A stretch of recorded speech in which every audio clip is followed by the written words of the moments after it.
At ngayon mga kabeshi, ang gagawin natin ay kukunin natin ang saging na ibinigay sa atin doon sa labas.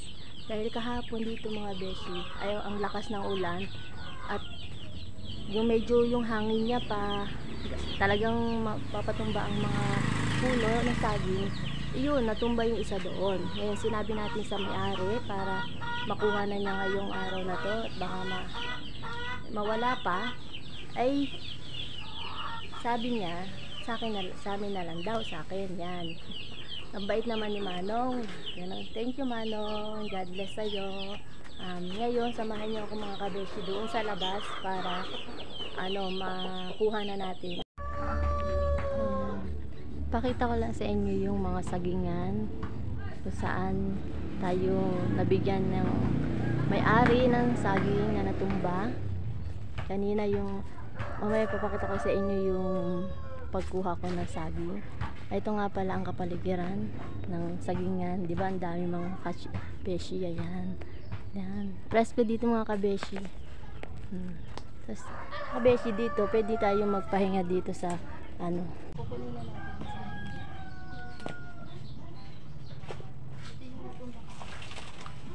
May gawa ko ulit kayo na gano'n. Wala pa. Kaya mamaya pa akong gagawa ng ice cream.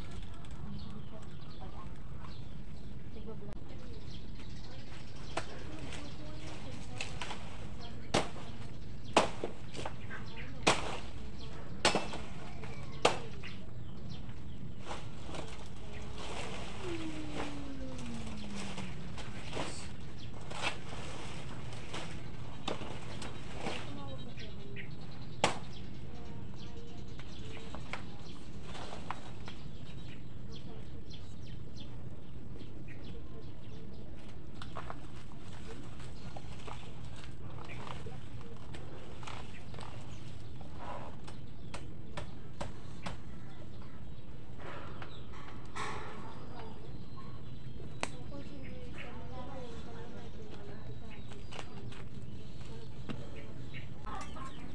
Ayan, nakuha ko na yung binigay sa atin na saging.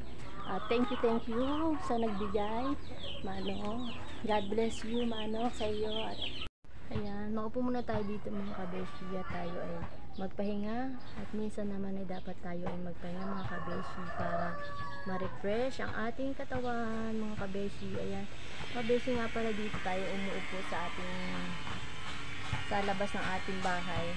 Presko dito mga kabeshi at ang daming mga kasi mga puno-puno, ay puno ng saging, puno ng kamatsili. Pakita ko sa inyo yung puno ng kamatsili. Ang daming bunga niya mga kabeshi. Ayan ang puno ng kamatsili mga kabeshi. Pakita ko sa inyo ang bunga niya. Ito laki-laki ng mga kabeshi. Ayan. Daming bunga niya. Ayun pa, ayun ang bunga. Hindi nyo kita mga kabeshi. Ayan. Ayan ang mga bunga niya. Ayan.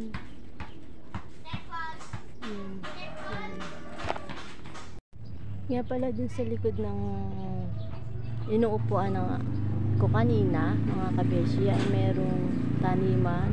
Ayan. May mga talbos ng kamote. Ayan. May mga nagtatanim dyan mga kabeshi.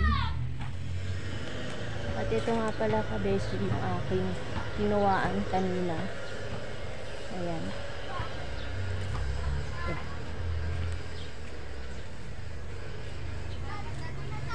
Diyan ako kumuha kanina.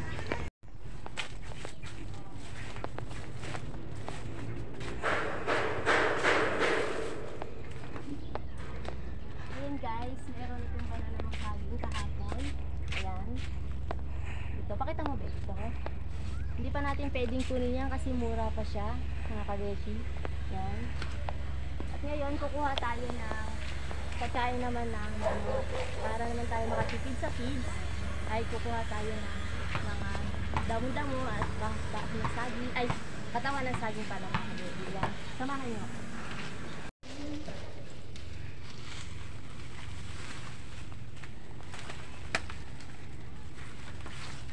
At mga kabeshi, Ito naman ay ating ano, bibigay sa ating alagang mga manok para tayo makatipid sa food.